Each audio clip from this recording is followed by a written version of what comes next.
Hello बच्चों, let's see the question. The question says that if k is equal to limit x tends to 1 second verse lambda square upon ln x minus lambda square upon x minus 1 exists, then the minimum value of fractional greatest integer of modulus lambda is where square bracket denotes the greatest integer function. तो square bracket किसको denote करता है? Greatest integer function को denote करता है। तो हमको बताना है इसका वैल्यू क्या होगा।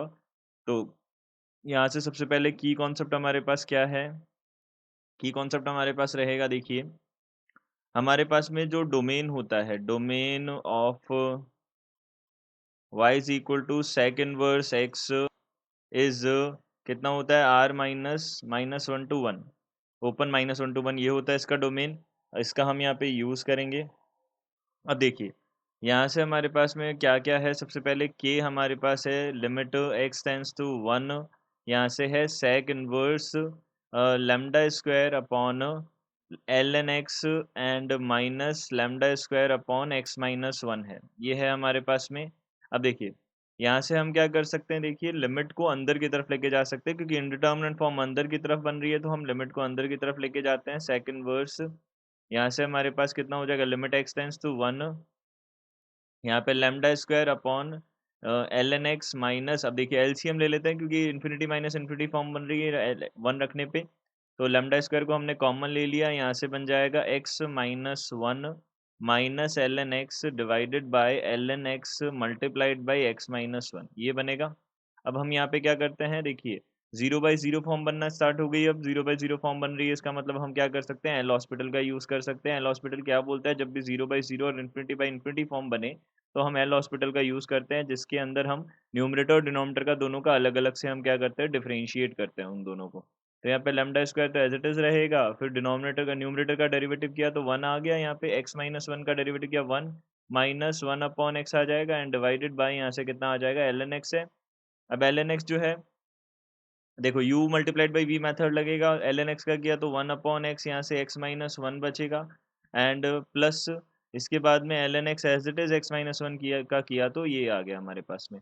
अब इसका हमने एलसीएम लिया तो कितना आ जाएगा? k is equal to sec inverse, यहाँ पे limit x tends to one lambda square, यहाँ पे कितना हो जाएगा? x minus one upon x आ जाएगा, x minus one upon x and divided by, यहाँ से कितना आ जाएगा? एलसीएम लिया हमने तो x minus one plus x L N x divided by x आ गया।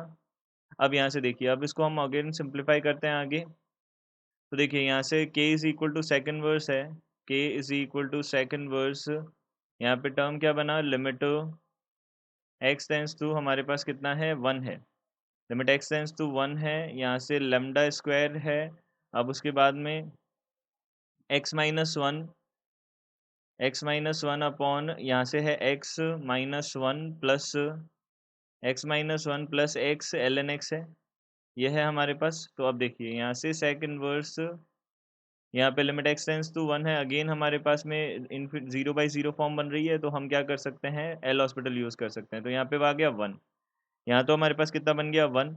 अब यहाँ नीचे जो है क्या बनेगा? वन प्लस अब एक्स और एक्स एल एन एक्स का डेरिवेटिव किया तो यू डॉट वी लगेगा, यानी कि दो का पहले का करेंगे दूसरे को एज इट इज़, फिर दूसरे करेंगे पहले को एज इट इज़, तो यहाँ पे एल एन एक्स आ गया और फिर यहाँ पे कितना आ जाएगा? वन, ये बन जाएगा हमारे पास। तो अब हमने लिमिट रखी तो यहाँ से कितना आ जाएगा? सेक इनवर्स लिमिट, अब लिमिट रखने पे लेमडा स्क्वायर तो एज इट इज़ रहेगा और यहाँ पे लिमिट रखने पे एल एन वन का वैल्यू कितना होता है? ज़ीरो। तो ये बनेगा हमारे पास। अब हमको पता है यहाँ से कि सेकंड इनवर्स एक्स का डोमेन जो होता है वो कितना होता है? R minus minus one to one होता है। तो यहाँ पे लेमडा स्क्वायर बाई टू, ये हमारे पास क्या हो जाएगा? ये क्या होना चाहिए? Greater than equal to zero होना चाहिए, ये greater than equal to zero होना चाहिए, ये हमको greater than equal to sorry one होना चाहिए, ग्रेटर देन इक्वल टू क्या होना चाहिए? ये वन होना चाहिए। तो ये greater than equal to one होगा। तो यहाँ से हमने बोला अगर हम मॉडुलस एक्स लैम्डा की बात करें, क्योंकि हमको तो अल्टीमेटली क्या चाहिए? मॉडुलस लैम्डा का ग्रेटेस्ट इंटीजर चाहिए, तो मॉडुलस लैम्डा की वैल्यू ही देख लेते हैं। तो मॉडुलस लैम्डा जो है वो हमारे पास ग्रेटर देन इक्वल टू कितना होना चाहिए? रूट टू होना चाहिए। तो उधर मल्टीप्लाई होगा, फिर रूट लगाएंगे तो रूट टू से ग्रेटर देन इक्वल टू होना चाहिए। इसका मतलब लैम्डा का जो मिनिमम वैल्यू है, ग्रेटेस्ट लैम्डा का जो मिनिमम वैल्यू है लैम्डा के मॉडुलस का, वो कितना हो जाएगा? Minimum value of minimum value of lambda modulus, ये कितना हो जाएगा? ये हो जाएगा √2। अब इसको अगर हम ग्रेटेस्ट इंटीजर में डालते हैं तो ग्रेटेस्ट इंटीजर में इसका वैल्यू कितना होगा, 1.4 समथिंग होता है इसका वैल्यू, 1.41 या समथिंग होता है इसका वैल्यू। तो यहाँ से कितना आ जाएगा, ये 1 के इक्वल आ जाएगा। तो यहाँ से हमारे पास में इसका वैल्यू कितना आ गया, 1 आ गया। तो ये इसका क्या हो जाएगा, आंसर हो जाएगा। तो हम बोल सकते हैं यहाँ पे कि 1 is the answer of this question. I hope you understood it well. Good luck. Thank you.